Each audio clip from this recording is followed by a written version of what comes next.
बड़ी बात कर ली। तो अपना आपा जो है वास्तविक, जिसे अभी आत्मा कह करके संबोधित किया गया है, वास्तव में नहीं माने तो और माने तो भी वह हमारा सत्य स्वरूप ही सिद्ध होता है। उससे पृथक कुछ सिद्ध होगा भी नहीं।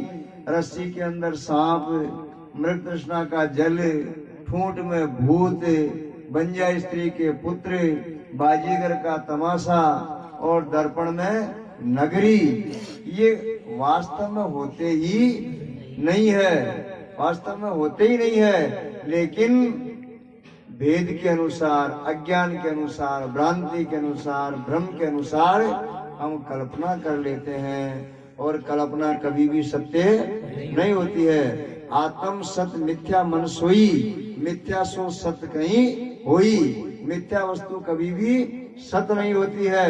वह सत्य का ज्ञान होने के बाद में वह भी अधिष्ठान स्वरूप ही हो जाती है, क्योंकि विचार सागर में कहा गया है, अधिष्ठान से भिन्न नहीं, जगत निवृत्ति बखान, सर्प निवृत्ति रज्जु जिमी, भयो रज्जु को ज्ञान। ये होते ही तत्काल ही भ्रांति की। लेकिन जब तक हम अपने आप को नहीं जानेंगे तब तक हम दुखी होते रहेंगे, और अपने आप को जानने के बाद में सर्व प्रकार की सुख की उपलब्धि हमें हो जाएगी। इसलिए ये जो 6 दर्शन है, उन 6 दर्शनों के अंदर वेदांत दर्शन को सर्वोपरि माना गया है, शीर्षस्थ माना गया है। समूल रूप से जन्म मरण की जो भ्रांति है उसकी निवृत्ति वेदांत दर्शन के द्वारा ही होती है, हो सकती है, अन्यथा और की ओर से कभी भी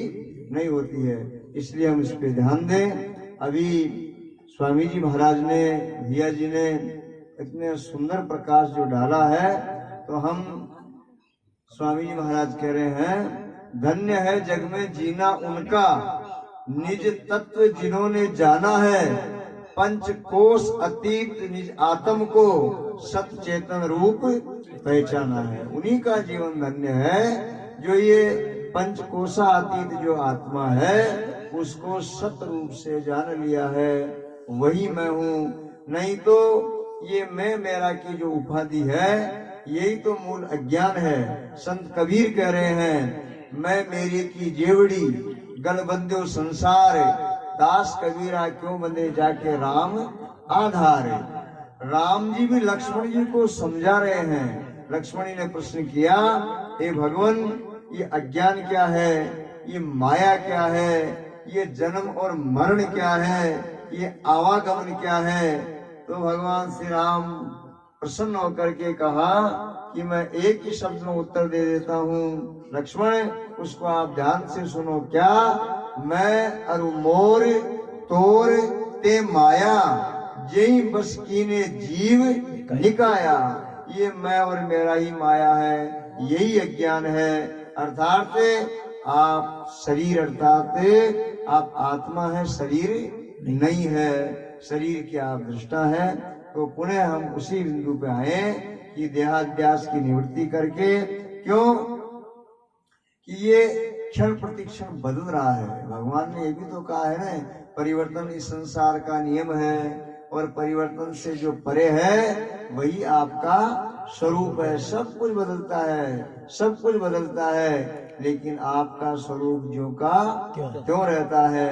ये शरीर बदल रहा है, शरीर का साक्षी नहीं बदलता है। अवस्थाएं बदल रही है, अवस्थाओं का साक्षी नहीं बदलता है। तो अन्वय व्यतिरेक युक्तियों के द्वारा आप अपने स्वरूप का अनुसंधान करें, और स्वरूप का अनुसंधान करते ही आप तत्काल पहले मुक्त थे ही। लेकिन ये केवल मुक्त होने की भी भ्रांति है, वास्तव में आप मुक्त स्वरूप ही हैं। ये बंधन की जो भ्रांति हुई है, बस उस भूल का आप सुधार कर लीजिए। तो संत कबीर ने भी जो कहा है, आदत बुरी सुधार ले, बस हो गया भजन, मन की तरंग को मार ले, बस हो गया भजन। आया तू कहाँ से, जाएगा तू कहाँ, बस इतना मन में विचार ले, बस हो गया भजन। अर्थात ये जब तू समझ लेगा, जान लेगा, तो मैं एक आपको छोटी सी बात बताता हूँ। तो उसका मूल उद्देश्य भी यही है। एक जगह कहीं कोई एक व्यक्ति विदेश में रहता था, तो उसके देश से पत्र गया। उस पत्र को पढ़ करके वो बड़े जोर जोर से रोने लगा। तो उसके जो मित्र थे, साथी थे, उन्होंने आकर के पूछा, भाई क्यों रो रहा है? बोले मेरे देश से ये पत्र आया है, इस पत्र के अंदर बहुत दुख की बात लिखी हुई है, इसीलिए मैं रो रहा हूँ। तो क्या दुख की बात लिखी हुई है?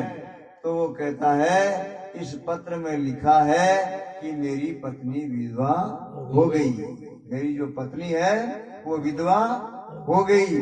बस यही दुख का कारण है कि अब मेरी उस पत्नी का क्या होगा। तो सब बोले, अरे क्या लिखा है इसमें, वापस बता। इसमें लिखा है, समझे नहीं क्या? मेरी पत्नी विधवा हो गई, अब मेरी पत्नी का क्या होगा। तब सबने बोला, अरे ये कैसी मूर्खता है। विधवा का मतलब समझता है कि नहीं तू? किसको कहते हैं विधवा? हाँ समझता हूँ ना। मेरे जो माता जी है वो मेरे सामने विधवा हुई, मेरी बहन मेरे सामने विधवा हुई, तो मेरी पत्नी मेरे सामने विधवा नहीं हो सकती है क्या? अरे माता जी बहन ये तो सब हो सकती है, तेरा बहन ही नहीं रहा, तेरे पिताजी नहीं रहे तो वो तो हो सकती है, लेकिन तेरे रहते हुए तेरी पत्नी विधवा कैसे हो सकती है? विधवा का मतलब ठीक से समझा नहीं तू। अरे तू खुद तो मौजूद है। तब फिर उसको सुधी आई, हाँ ये तो मैं भूल ही गया, मैं तो बेकार ही रो रहा था, व्यर्थ में सारा माथा पीट रहा था। मैं तो मौजूद हूँ, जब मैं मौजूद हूँ तो मेरी पत्नी विधवा कैसे हो सकती है? ठीक यही स्थिति हमारी है, हम सब। हम भी अपने स्वरूप को न जान करके और दुखी हो रहे हैं, सुखी हो रहे हैं। उपाधियां लगी हुई किसके है? और आरोप आत्मा में कर लेते हैं, आत्मा के अंदर आरोप करके और जन्म मरण की भ्रांति से हम दुखी हो रहे हैं। इसलिए ये जिसकी भ्रांति है उसके ऊपर छोड़ो, उसके ऊपर लगा दो। आप तो सदा से मुक्ति है, नित्य मुक्त ही है और कभी बंधे भी नहीं है। तो मूल में यही है कि ये अज्ञान रूपी जो बंधन है, इस बंधन की निवृत्ति कर लेना चाहिए।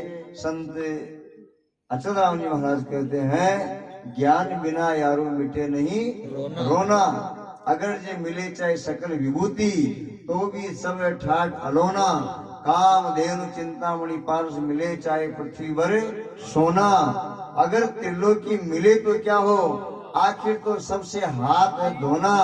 अचल राम निश्चय कर जानो, ज्ञान बिना मोक्ष हुआ न होना। बोलो सच्चिदानंद भगवान की जय हो।